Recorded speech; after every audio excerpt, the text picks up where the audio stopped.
March 28th, 2017 Finance Committee meeting. Committee members present this evening, Councilors Di Natale, President Kuchmarek, Councilors Donnelly, Joseph, Beazall. Also present this evening, Councilors Tran, Caddy, and Clark. This hearing is specific to the CDBG Year 43 funding. Estimated total funds available for new programs as of June 30th, 2017 is $950,073. Total Year 43 funding requests, $1,932,993. And recommendations from the mayor, $950,073. Committee members, I am going to do what I've typically done, if there are no objections, and take up each section individually, read the totals for each part of that section, and then have a vote taken on that section as is or any revisions. Be reminded that we can make recommendations to reduce any of these allotments, but we cannot add. And only committee members are allowed to make a statement as to whether they support it or not per the open meeting law. Other councilors not on the committee can ask questions, can make comments, but they cannot definitively state how they wish to vote one way or another. If there's any questions committee members have of anybody in the audience who's here for one of these items, I will allow them to ask that audience member directly, and that audience member would then be required to come up before the panel, state their name and address for the record, and answer the questions. And that's how we'll go about doing this if there are no objections. Councilor Joseph. I contacted earlier by Councilor Balkin statement about several of the items that are on this agenda, and because of the open meeting law, I don't really feel that I can make those statements because they are prejudicial. They're more deliberative than they are questions. So I'm not going to, for those reasons, I'm not going to make his statements. Councilor Joseph, Councilor Boschman contacted me as well, and I said the exact same thing to him, that first of all, he's not on the committee, therefore we cannot, on his behalf, make a recommendation. Hopefully he'll be here before the full council vote. If he is not, then either you or myself will make a comment on his behalf if he isn't here. With no other questions, we'll start with public facilities and improvements. Sidewalk accessibility improvements, City of Fitchburg Disability Commission, $5,000. Parks and playground improvements, Community Development Department, $70,000. Crocker Field Grandstand roof restoration, Phase 4, City of Fitchburg School Department, $25,000. Streetscape improvements, Community Development, $50,000. Total public facilities and improvements, $150,000. Any questions, comments from committee members on public facilities and improvements?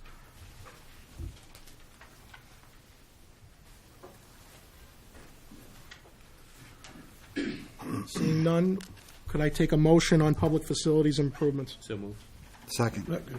Motion made and seconded to approve $150,000 for public facilities and improvements for the four items that were aforementioned. All those in favor? Aye. Opposed? It is unanimous. Public services. Street Homeless Intervention Program, Our Father's House, $19,000. Building Leadership and Inspiring Self-Sufficiency, United Neighbors of Fitchburg, $44,000. Spartacus Program, Montechusett Regional YMCA, $8,000. Drug Enforcement and Patrol Program, $51,000. Transportation Services to After School Program, Project Learn STEM, Boys and Girls Club of Fitchburg and Leominster, $15,000. MIHN Family Housing, Family Pathways Project, Montechusett Interfaith Hospitality Network, $8,000. Total public services, $145,000. Questions from the Committee on Public Services. Councilor Joseph. I'm just confused as to why we're seeing Our Father's House for the first time. I mean, they've been around for a long time. They seem to be self-sustaining. They seem to be an entity or corporation. Why all of a sudden are they popping up on our radar that they need money from us to sustain this program? You wish me to respond? Please. Thank you. Thank you for your question, Counselor. We have been inundated with issues surrounding some of the homeless folks in the city of Fitchburg. Kevin McLean, who's here this evening from Our Father's House, is the resident expert in the city of Fitchburg when it comes to those individuals that are faced with those problems. I felt that this is an outreach program. It's brand new. It's not a sustaining amount. As a matter of fact, I believe the request was for $24,000, and I've recommended $19,000. I think that there is a need to have that function, that we would be doing outreach within the community to address that. I have been known, along with the chief of police and the fire chief as well, with dismantling some of the homeless encampments that have popped up throughout the city on occasion. I myself believe that we need to provide those services to those folks. Some of them, I might add, are veterans. However, I caution the public and I caution you, these people have to want to have the help, okay? So it's not always as clear-cut as it seems to the general public. But this program is a proactive outreach program by probably the agency that does it best. And I learned today that you've increased your reach now out to Athol and Orange.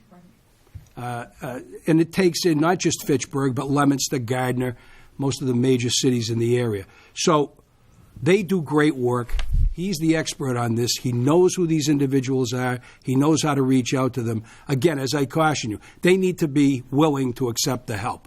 Oftentimes they aren't. But we know about those folks as well. But I think it's important for the city of Fitchburg to be able to say, we've made an effort to provide those services to you. So I think this is an important piece. We're not just breaking down homeless camps. We break down and dismantle homeless camps because they're normally a danger to the public or to those individuals themselves. But I don't want to be noted just for that. We're here also to help out. If we can, we will, and that's what this would demonstrate. To me, a lot of just my personal feelings, the people that don't want help is people that, they choose to live that way. The people that need help are the people that have mental stability problems and things like that. And I know this says drug addiction and stuff like that, but, those are, hopefully there's other services coming from the state to reach out to the people that need beds and things like that they're obviously now trying to take away from people in this area. So I just think that mental health is more important than this area here. So, and that's hopefully a component in it. Quite frankly, many of these individuals are dual diagnosis. Right. There's a mental health component. There's also a substance abuse issue.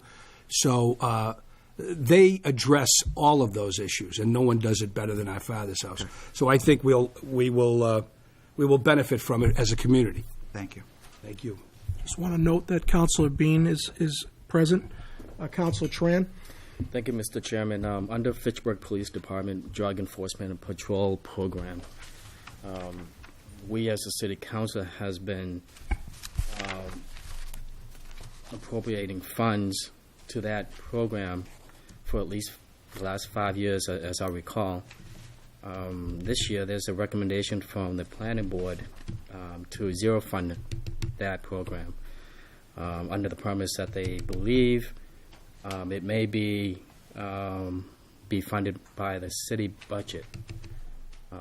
Mr. Chairman, I'm not sure if you received any communications from the planning board, but I would like to know how do they come up with that conclusion. Would you like me to send a note to the planning board asking that, or does anybody know why they think the city budget may be able to fund it? I would defer to the mayor. Sure. I haven't received any communication from them. Okay, thank you. Mr. Chairman, there was some discussion regarding funding that through our own resources. However, after looking at the fact that it's really a reoccurring expense, and we don't like to use available funds for that. That was a thought that I had. I wanted to help out the chief in any way because I believe this is an important program as well. And it's not just drug enforcement, a foot patrol project as well. And But we felt we could fit it into the obviously the request was for $83,000, and we've cut it by 30. But the chief has assured me he can still deliver with those resources.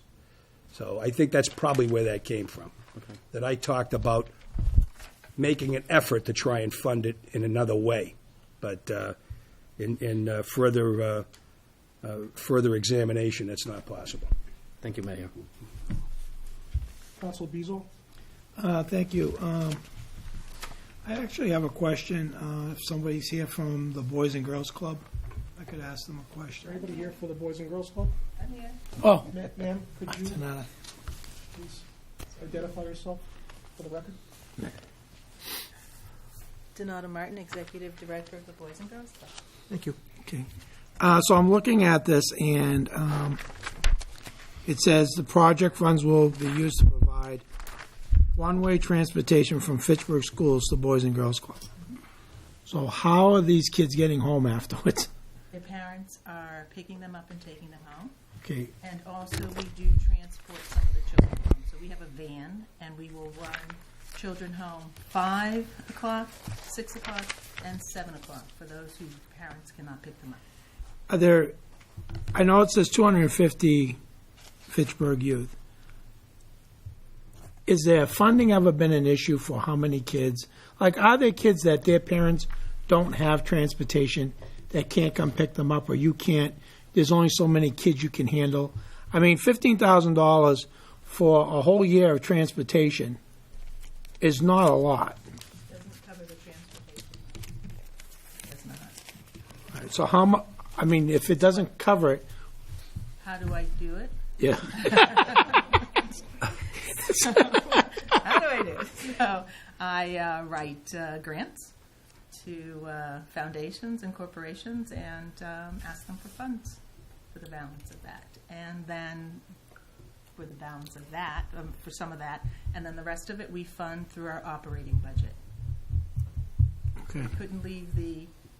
Can't leave the children behind. Right. And I just want to thank you because can't say enough about your whole program up there. I mean, it's just a fantastic thing for the kids. And there's so many scientific things being done up there. I mean, with the salmon and the gardens and everything else. And, this is a great place for the kids to go after school. And I just wanted to thank you because we're so happy that you're able to continue doing this. So, Thank you. And we just won if anybody saw it, we won the WPI First Robotics Champion. I did see that. Yes, Yeah. the Congratulations. division. Thank you. very good. First time for the area, and for our club. So we're off this weekend to Hartford for another, and then hopefully to New Hampshire the 5th and 6th of April for the championship. Well, thank you very much. A lot of the kids from Fitchburg Public Schools. Thank you. Council Joseph? I'll say my piece as always. MIHN, I think that the money would be best spent in the Building Leadership and Inspiring Self-Sufficiency Spartacus program and the Boys and Girls Club for prevention for future years as opposed to redemption in later years.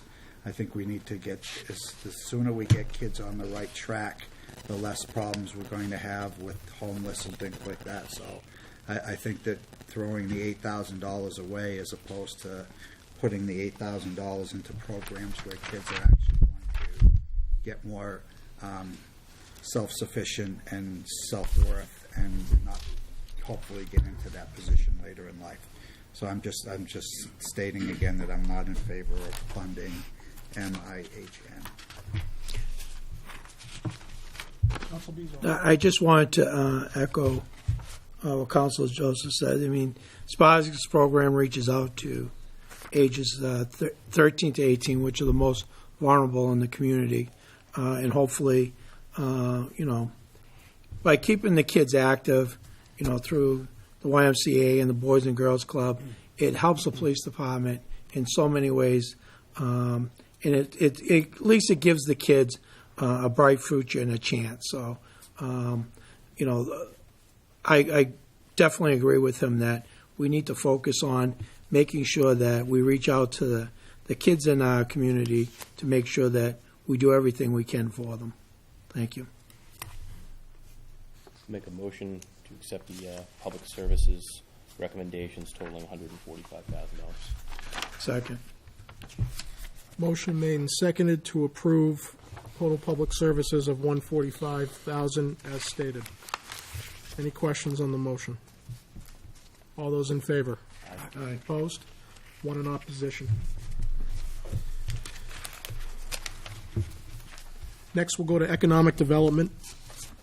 Small business technical assistance, New View Communities, formerly Twin City CDC, $20,000.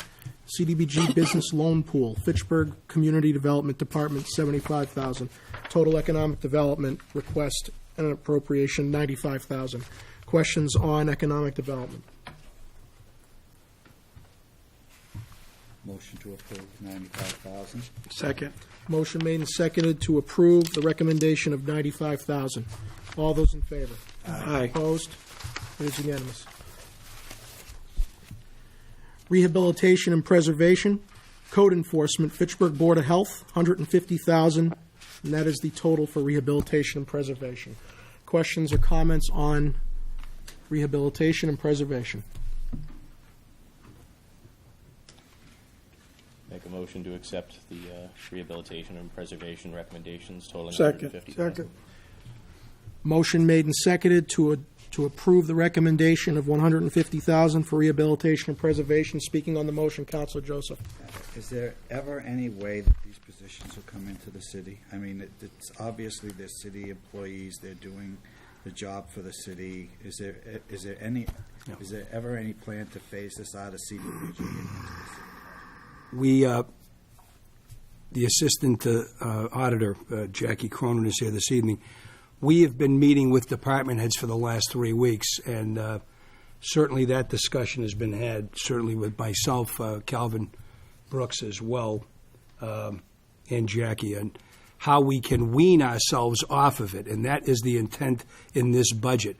But it's going to be in small increments, Counselor. It's we're looking at approximately $140,000 that we would have to incur in our operating budget to take these folks off of CDBG. And quite frankly, it's far-reaching. There are a lot more people that have a percentage of their salary coming out of CDBG, something as small as 10% to as much as 100%. So we're trying to make that change now in this budget. It probably will only affect 2 or 3 people, perhaps.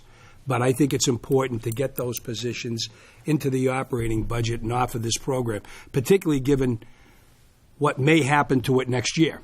We don't know if CDBG is going to be in existence next year. So we're already contingencies. We're already making contingencies for how we could absorb that $146,000 is what it comes down to. It's important. I mean, Yeah, I agree. We know what it does I agree. for the city. Yeah. We should not be funding those positions with CDBG money. It should be operating budget revenues. Thank you. I personally echo those sentiments of weaning us off of grants for funding full-time positions, because grants, unfortunately, are not definitive and they're not guaranteed. So we need to absolutely work proactively in moving these people off of this role.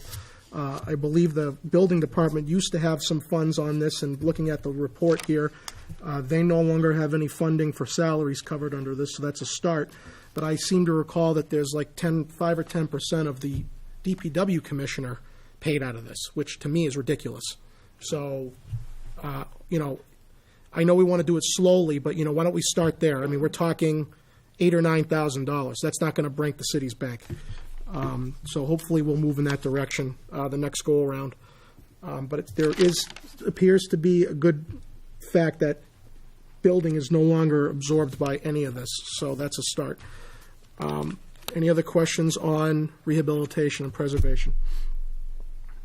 Motion to approve $150,000. Motion has already been made and seconded, so all those in favor? Aye. Opposed? It is unanimous. Next, clearance activities, demolition, Fitchburg Community Development Department, $235,073. Questions on clearance activities, Counselor Beazall? None, I just have a comment. I want to thank the mayor and the NICE committee and treasurer's office. We've really seen a big improvement in the number of buildings that we're taking care of, the side lot sales, and the number of buildings that we're taking. I know that I've had some issues in my ward that have been addressed, and I think that this is a great way of making sure that the buildings that we do have are safe in the community. So I think this is definitely a good move. Thank you. President Kuchmarek. Very simply, and I'll echo the sentiments of Councilor Beazall. I think this has been a very welcomed surprise, seeing both last year's award amount and then certainly even an increase over last year's to $235,000 for this year.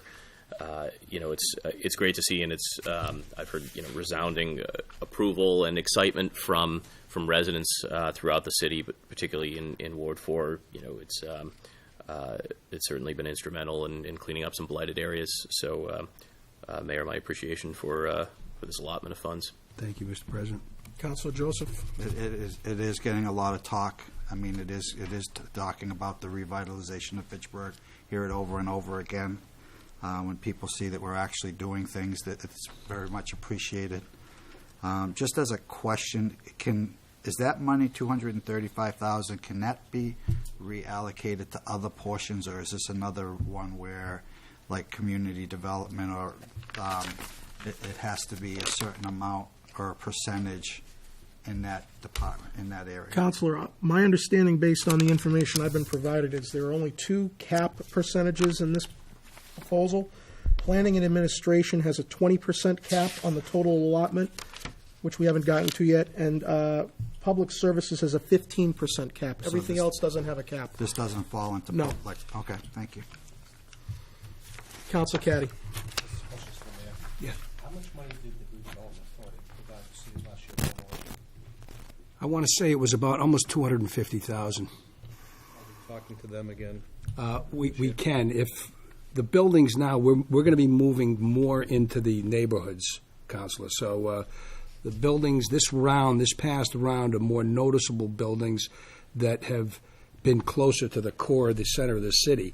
We're going to start moving into the neighborhoods and reclaiming some of those areas where people probably are walking around saying no one cares about us. But we're going to send a statement out to them that we do care about you, and we're going to ramp up the side lot sale. But we're hoping with this round, with the resources that were put together, I've set aside a certain amount that would give us a good amount of money to go in smaller buildings like homes and whatnot that have fallen just in incredible disrepair.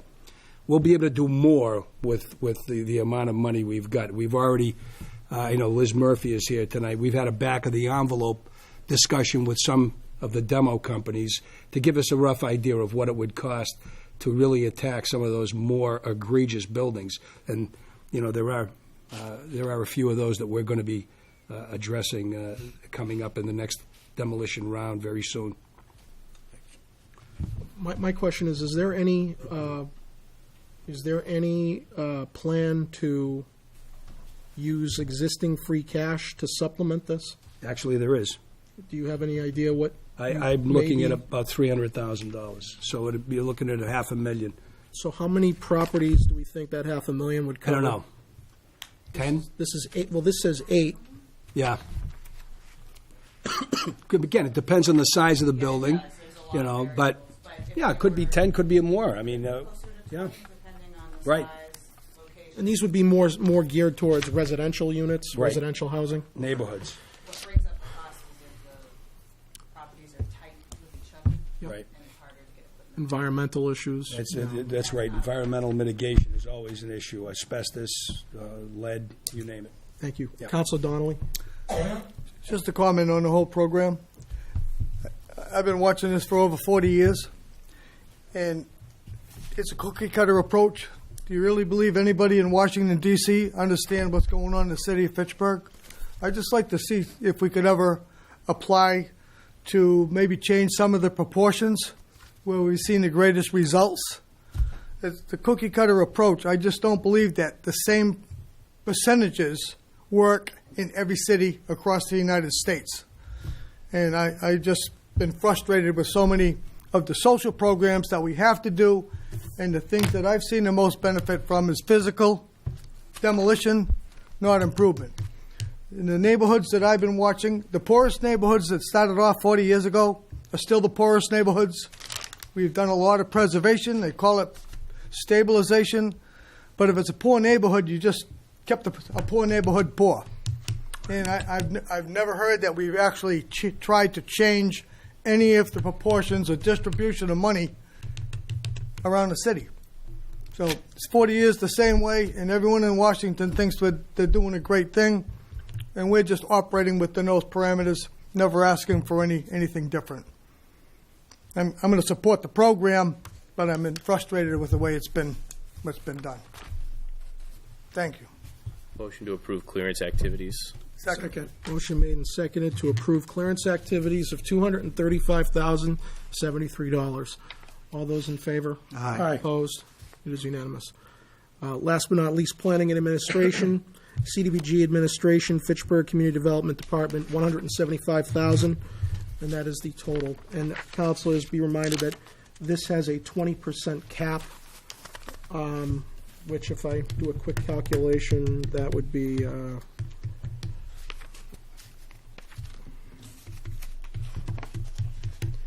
it's about 18.4% of the total allotment, so it's about 1.5% under the cap.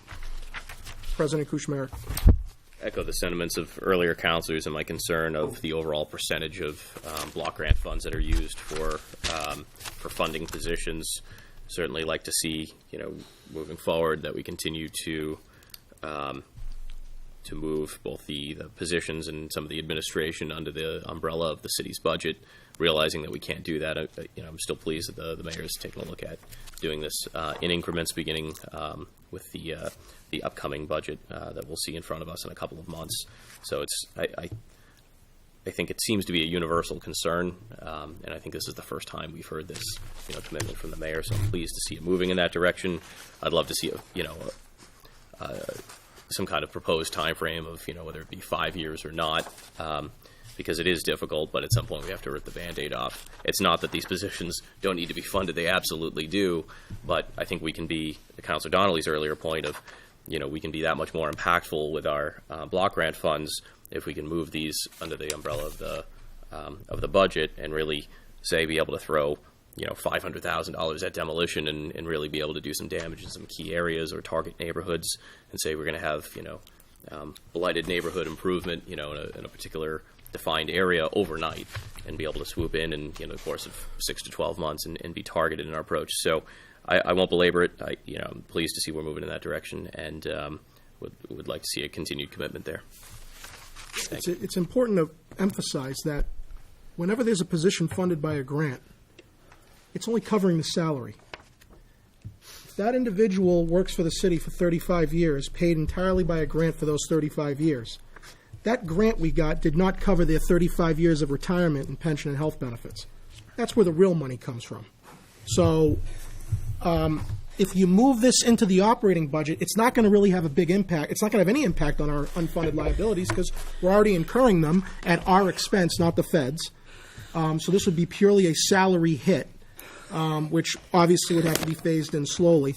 To Councilor Donnelly's earlier point about allocations, 35% of the yearly CDBG allotment can only be spent up to a ceiling in public services and planning and administration. That doesn't mean that the city has to meet that cap. They can fund it at 5%, but they can't go over 15%. So more than two-thirds of the allotment there is no cap on. So it depends on two factors. Do you want to meet the cap on both of those sections that have a cap, or do you want to significantly undercut that cap and move it to other areas of the proposal that doesn't have any said cap? So, but to those, do we have any idea how many positions are funded out of this? It's not the whole planning office. How many full-time positions are fully covered by this? Well, many of There's only one that's actually full-time, and that's the administrator. Okay. Actually, very little CDBG, some city funding, and some housing funding, and lead paint funding. Okay. Our program, our senior project planner is 30% city funding. And we have an administrative, a part-time administrative person and a full-time administrative person that are partially funded. So there's a lot of partial there. Present. Yeah, if you'd like, we can provide those figures to the council if they'd like. I believe that's usually a request we make. I haven't heard it so Yeah. far tonight, but that Okay. would help. We can do that. My own memory, my own recollection on this when I started here 10 years ago was this number was close to 250,000. And I think that's just a sign of the fact that our CDBG allotment has gone down precipitously every year for the last 10 years. So the less we get, we're actually being forced to carry the other staff on city time, although there is an argument to be made that if you have less CDBG funds, why do you still need the same level of staff for less funds being administered? But that's a discussion for another time. Any other questions on planning and administration? Motion to accept planning and administration. Councilor Bolsherman has joined us too, just wanted to note that. Second. Motion made and seconded to approve planning and administration of $175,000. All those in favor? Aye. Opposed? It is unanimous. Motion to adjourn. Second. Motion made and seconded to adjourn. All those in favor? Opposed? We are adjourned. Thank you.